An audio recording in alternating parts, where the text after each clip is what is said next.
a lot of these cartel members are working with what we would call in Canada and what law enforcement would call them is the uncles. So older Indian men who have run the drug trade and criminal organizations in Canada for years. And now they've teamed up with the cartels.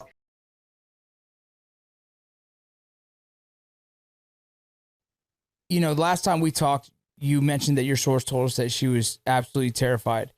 From since that moment, we've seen a lot of different kind of things that happened in the media. One, that she was refusing. Next is she's helping. Next is the tariffs. Next is the 10,000 soldiers.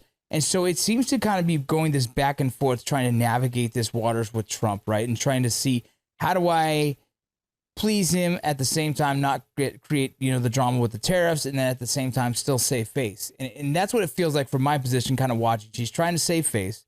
She's trying to still prove to her people that she's in charge, but at the same time, there's some actions by Trump and the administration that are making her make decisions that might not necessarily make. Can you confirm that? For sure. Yeah, 100%. And I've noticed that with actually both leaders that are having to kind of bend down to Trump, is Justin Trudeau and Claudia Sheinbaum have both done this, where they're both being like, no, we're standing our ground and we're super tough and strong. And then next thing you know, it's like, oh, actually, psych, we're just gonna actually just go with what he says. And even Canada is appointing a fentanyl czar right now. And they're doing this whole overhaul of how to stop fentanyl moving into the United States, even though when I was doing a lot of the reporting about how there is a significant flow of fentanyl from Canada into the United States, I was getting a ton of calls and tweets and everything, and people saying it's like less than 1% and it's not significant. And I mean, come on, really, any amount of fentanyl that could kill thousands of people, in my opinion, is significant, whether you think so or not. But both of these leaders are trying to save face, are trying to be strong, but they're being strong-armed by Trump. And at the end of the day, they are coming to solutions that he wanted them to come to in the first place. I'm not entirely sure how this is going to continue to play out, especially when his main concerns are the borders.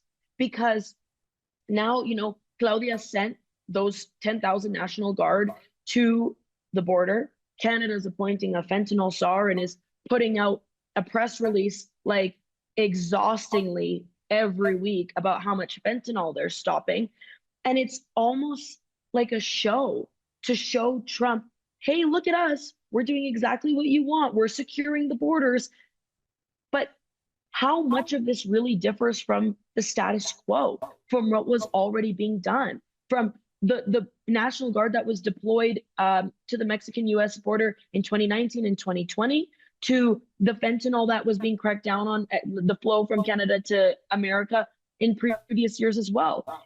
To me, from the perspective of someone who has been tuned into this for the past couple of years and has been doing a lot of reporting, and I've always been with it in terms of the flow of fentanyl and border security, not a lot of stuff looks different other than Trump asking for the status quo to be turned up a notch, and then both leaders saying, whoa, no, we know what we should be doing, and we're not going to do what you say, and then them eventually doing exactly what he wanted. I'm not entirely sure. And both of these governments, like Mexico and Canada, and I think Trump can kind of take advantage of this, are in my opinion, a state of flux, because Claudia Sheinbaum, she became president just in October. She was elected in June. So unfortunately for her, in the short time that she's been in power, there has been so much going on. And then Justin Trudeau just recently resigned in January. So these are two, in a way, I don't want to say unstable governments, but they're not in the same position Trump is in. Because, and I know Trump just recently was inaugurated, but he's been president before. He's done this before, and he knows he can't run again. So these are three players that are trying to navigate a really complicated relationship. But you know what? Good thing we're hosting the World Cup all together. Oh my goodness. You know, So they say like sports brings people together. yeah, yeah. Here's something we always talk about: the southern border. It's on the news all the time, but we very rarely talk about the northern border. Is there cartel organizations in the northern border in Canada? Of course. Yeah, I broke this, or I did this story in the summer. I went and met up with a member of the Sinaloa cartel and did an interview who was running operations in British Columbia, the west coast of Canada, and they are producing and trafficking fentanyl, and they work with Indian gangs in Canada Indian and gangs, move them. Native American. Sorry, no, like India. Got it. People from yeah, like Indian gangs. Yeah. There's quite a few, you know, there's like Brothers Keepers, United Nations. These are two, you know, Canadian gangs and typically made up of people from Indian descent. And a lot of these cartel members are working with what we would call in Canada and what law enforcement would call them is the uncles. So older Indian men who have run the drug trade and criminal organizations in Canada for years. And now they've teamed up with the cartels. And the flow of the precursors is easily coming into the port of Vancouver because, you know, there are a lot of people of Indian descent who work at the port who have ties or family members with these gangs that are working directly with the cartels. And the precursors that are coming from China, there are so many shipments coming from China, and there's a massive Chinese population in Canada, and particularly in the West Coast. And so it's really like this multinational collaboration. You know, if you really think about it, these people are collaborating better than North America as a whole, in a way, to run these to run this organization, this criminal ring, and they are moving fentanyl into the United States.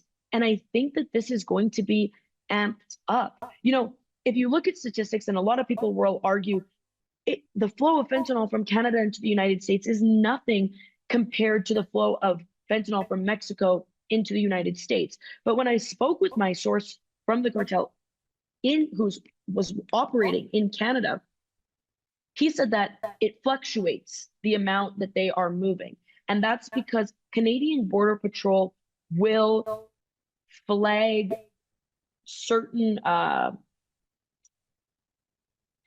shipments at different times. It comes in waves. And sometimes, you know, if they start creating pills, which is what he said in my interview, that raises more red flags and creates more worry within Canadian authorities. But Canada has a major fentanyl crisis. I mean, more people died of fentanyl overdose deaths during the pandemic than they did of COVID. And the provincial health officer at that time, when she had her daily COVID press briefings, she cried about just the sheer amount of people who were suffering from this addiction and were dying and were losing family members to this. And so the production and the trafficking and the consumption of fentanyl in Canada is a major issue. And the cartel plays a major role in that. And they're playing a major role in using Canada in a way as a proxy to get this stuff into the United States, because they know that that southern border has this big eye on them and Big Brother is watching.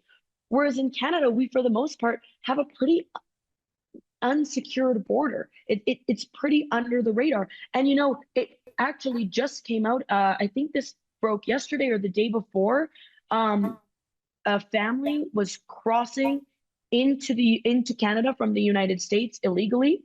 And, you know, we have a lot of unprotected border, but obviously our weather doesn't really permit for a lot of crossings because speaking of that, someone just died. It was, I think, a family of like 6 or 7. There were children with them, not even properly dressed for the weather.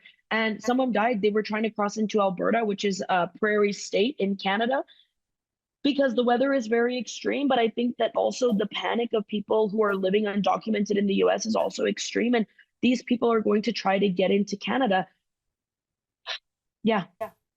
Sorry, that was a very long-winded response. There's so much to talk about here. Like everyone plays a role. And I also do think that the Canadian border generally what's going on, and the flow of people and drugs goes significantly underreported. And it's really unfortunate because it's affecting the lives of so many people, whether that's people who are dying of fentanyl overdose deaths, people who are losing family members to this, or people who are dying trying to cross into Canada. It's very tragic, and it really deeply upsets me. Ladies and gentlemen, you've heard me talk about Firecracker Farm and their hot salt. You probably heard other people talk about it as well. If you haven't tried it yet, let me just tell you, you're missing out on some serious flavor. Their hot salt is delicious, and it really makes pretty much anything that you put it on even more delicious. It's hot, but when you use it in moderation, it's not too hot, and the flavor that it adds enhances without overpowering. It is handmade, super premium, and comes in awesome stainless steel push-button grinders like the one I have in my hand right here. You can take them anywhere. Hot sauce, if you've had this experience, can very easily overpower other flavors and always runs out quickly when it's good. Hot salt lasts and lasts. The push grinder holds over 500 plus pumps, and when you consider the refill it comes with, it's thousands of servings, and it's a great deal and a lot cheaper than the sauce. For those of you that like flavor but hesitate because it might be too hot, you can mix it with sea salt to tone it down and still enjoy the awesome flavor. In my personal experience, you can modulate how much comes out of the dispenser. You're in total control of the amount of heat you serve yourself. So if you would like to support our show and give Alex and his family business a shot, head over to firecracker.farm and use the code Ironclad to get a 15% discount on your first order. You will be very glad that you did. Firecracker.farm.